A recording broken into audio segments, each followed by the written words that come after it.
Good afternoon, Tronium friends, and welcome to Patio Ponderings, where I actually get to be back out on the patio. What a gorgeous afternoon. It's 55 degrees. It feels like spring, and I'm loving it. So, I missed you last week. I was a little under the weather, but I really want to talk about what I was thinking about last week, what I was pondering. So we're going to go back just a little bit. So almost 2 weeks ago in worship, we heard this story of Jesus speaking in the synagogue very, very early in his ministry and kind of making that first impression of who he is. And during that speaking, Jesus tells the listeners that he is the fulfillment of a prophecy that was made in the book of Isaiah. And these were his words. "The Spirit of the Lord is upon me, because the Lord has anointed me. He has sent me to preach good news to the poor, to proclaim a release to the prisoners, recovery of sight to the blind, to liberate the oppressed, and to proclaim the year of the Lord's favor." Now, when we hear that, I think we kind of get what good news for the poor is, what it means to release prisoners, to bring freedom to the oppressed, and to heal people. But what I've been thinking about is, what does it mean to proclaim the year of the Lord's favor? What is that?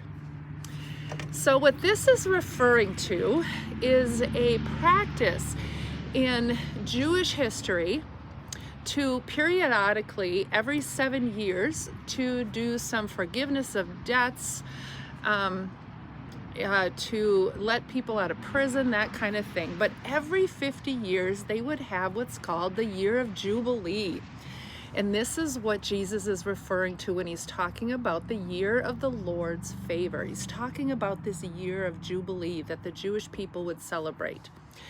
So what is it? What is the year of Jubilee? So during that year, anybody who owed money would be forgiven that debt. People who were in prison would be set free. Slaves would be set free. They would return property back to their original owners.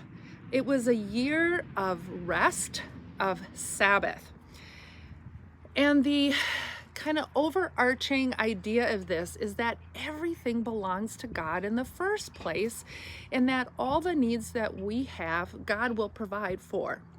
And it becomes then kind of a social reset to make sure that people aren't drowning in poverty, that people aren't being oppressed, that it kind of becomes like an equalizer, so that there isn't a huge gap between who has and who has not.